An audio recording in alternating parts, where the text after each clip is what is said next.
جو ہر چیز پر قدرت رکھنے والا ہے، ہر چیز کی طاقت رکھنے والا ہے، اس اللہ نے اس کائنات کو جب بنایا تو ایک مقصد کے تحت بنایا۔ اللہ رب العالمین کا کوئی بھی فعل بغیر مقصد اور بغیر حکمت کے نہیں ہو سکتا، چونکہ وہ الحکیم ہے، وہ آل وائز ہے۔ اللہ رب العالمین نے جب اس دنیا کو بنایا تو ظاہر ہے اس کے پیچھے حکمت ہے، اس کے پیچھے مقصد ہے، اور وہ مقصد اور حکمت یہ ہے کہ اللہ رب العالمین اس دنیا میں ایک ایسی مخلوق کو بھیجے جس کا امتحان لیا جائے گا، اور وہ مخلوق کون ہے؟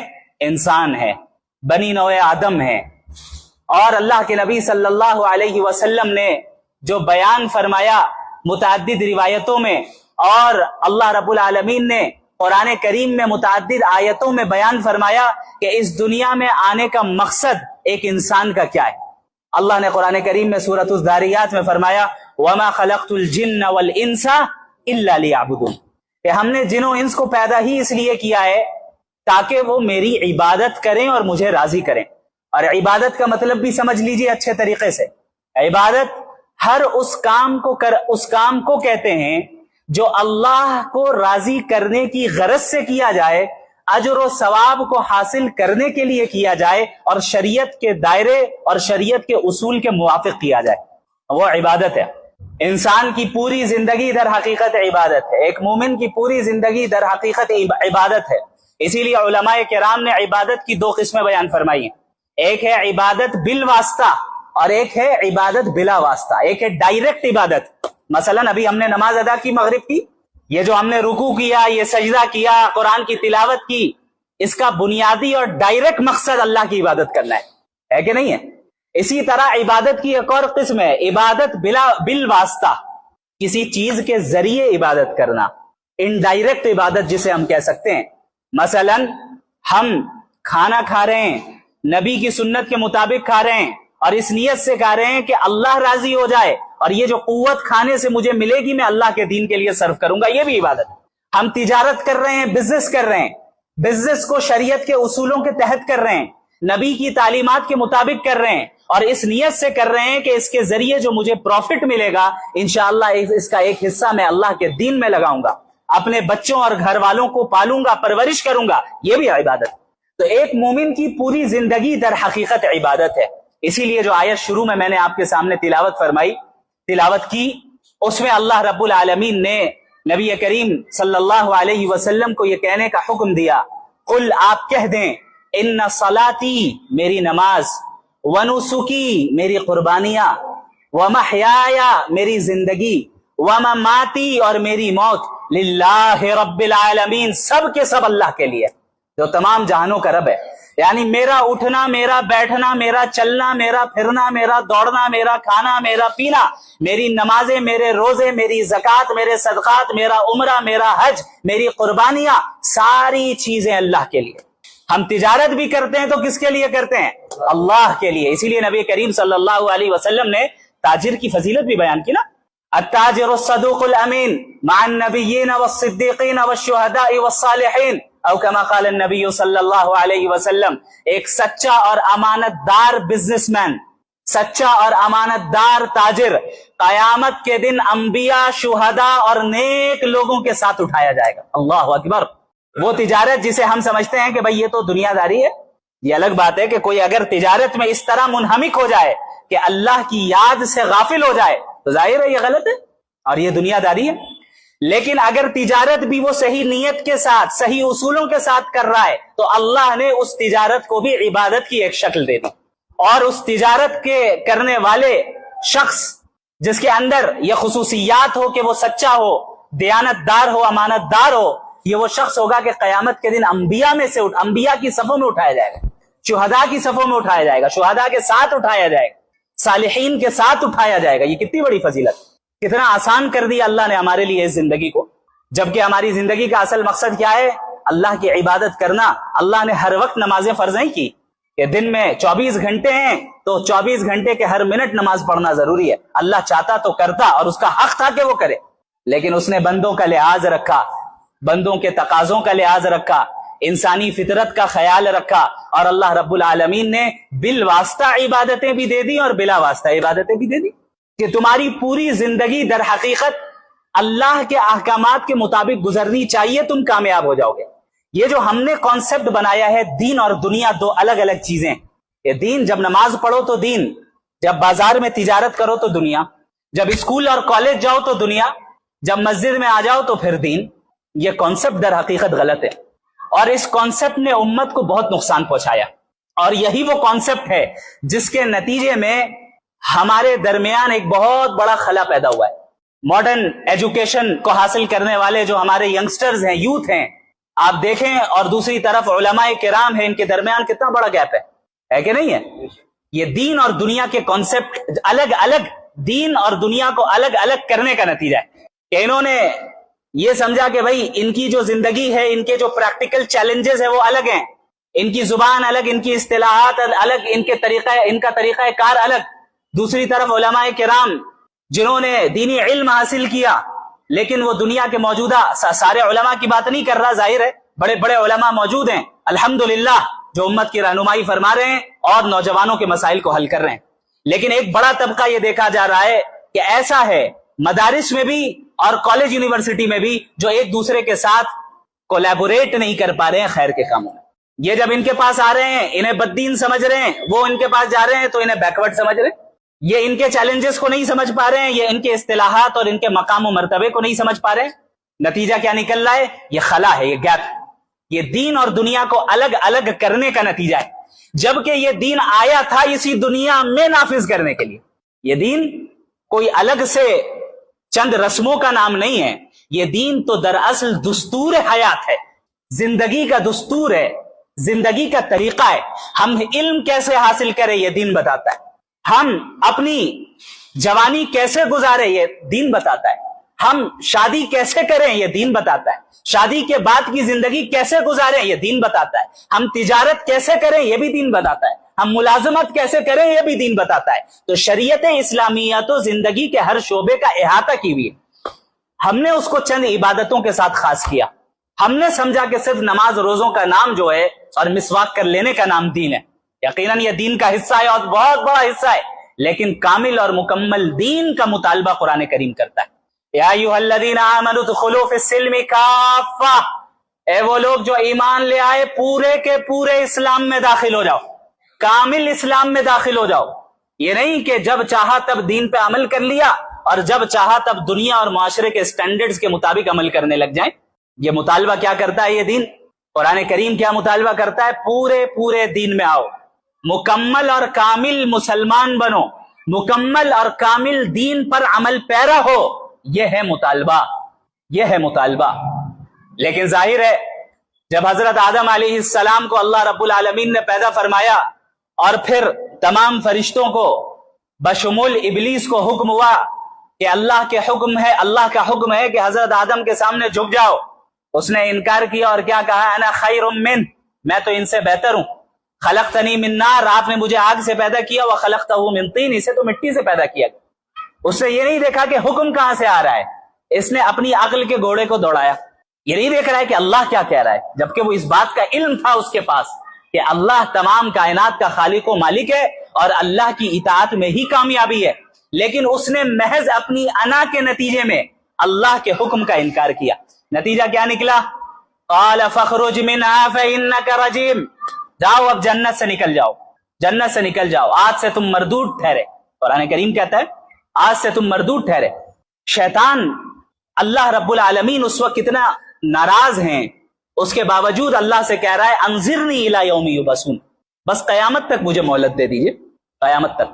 شیطان بھی جانتا تھا کہ اللہ رب العالمین اگرچہ اللہ پر غضب کی صفت غالب ہے، تب بھی وہ انسان کی دعاؤں کو قبول فرماتے ہیں اور مخلوق کی دعاؤں کو قبول فرماتے ہیں، رد نہیں کرتے ہیں، رد نہیں کرتے ہیں۔ اس نے کہا انظرنی الی یوم یبعثون، بس قیامت تک مجھے مہلت دیجئے، میں کیا کروں گا؟ لأغوینہم اجمعین، آدم اور آدم کی اولاد کو سیدھے راستے سے ہٹا کر رہوں گا۔ چیلنج، یہ نہیں کہا کہ میں ہٹاؤں گا، کہا لأغوینہم اجمعین۔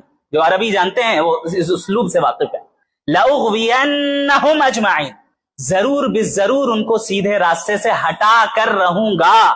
یہ چیلنج کسے کر رہا ہے؟ وہ اللہ کو کر رہا ہے، اللہ کو کہہ رہا ہے۔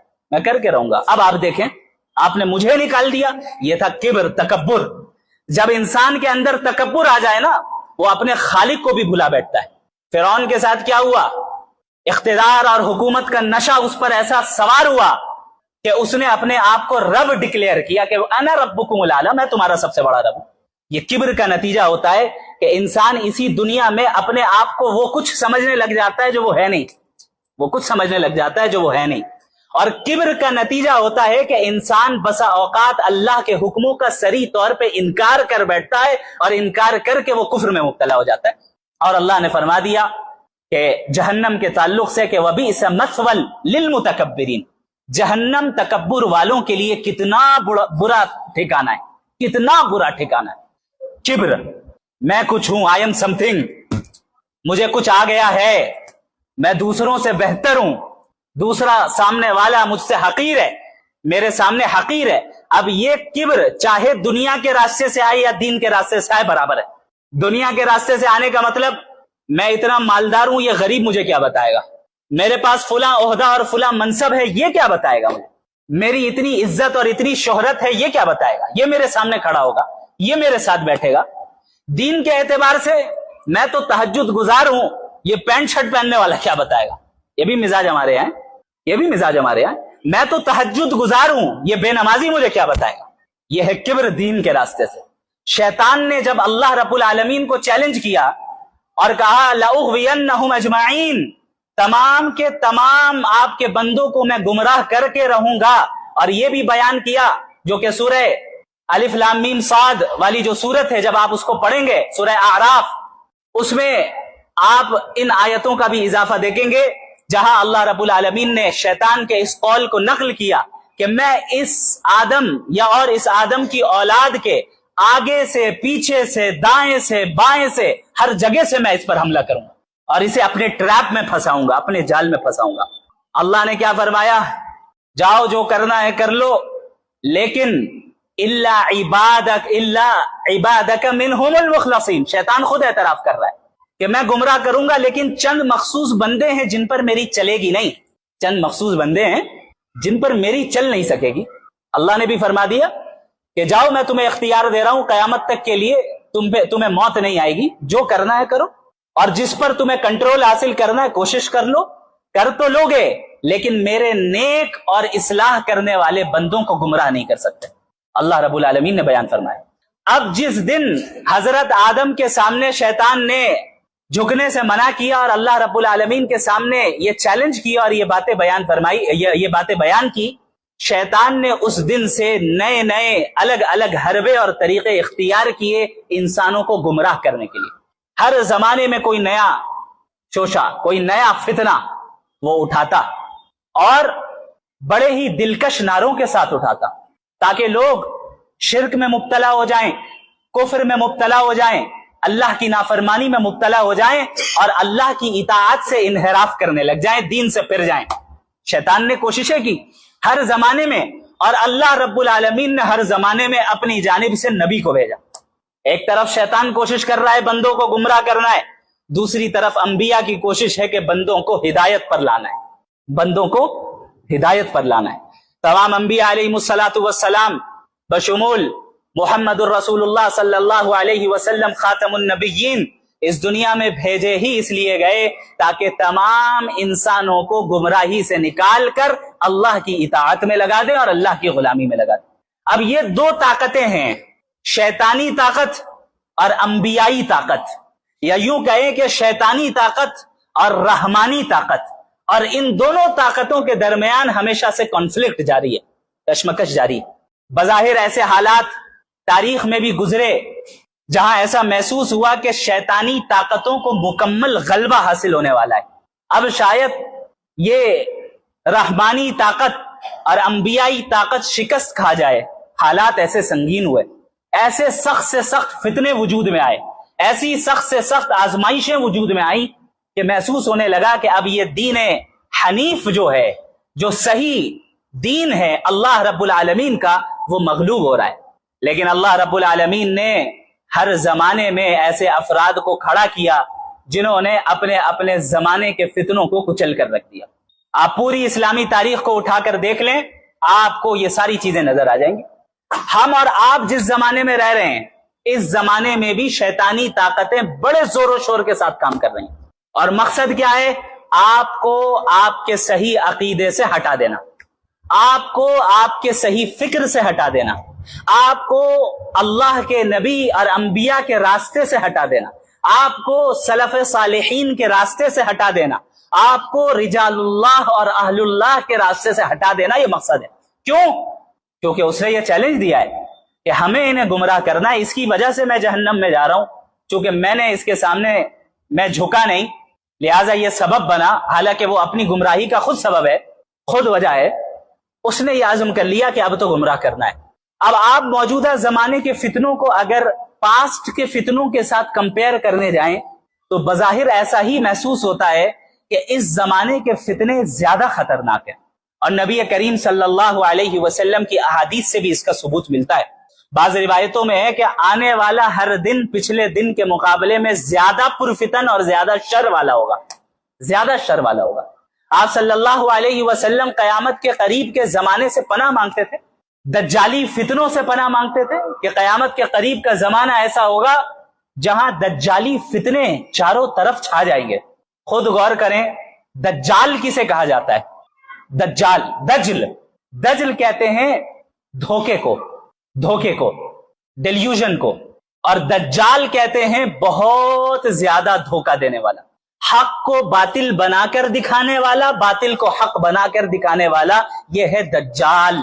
تو یہ جو دجل و فریب باطل طاقتیں انجام دیتی ہیں, دجال کا زمانہ ایسا زمانہ ہوگا جو دجل و فریب کی بالکل پیک پر ہوگا, عروج پر ہوگا, انتہا پر ہوگا.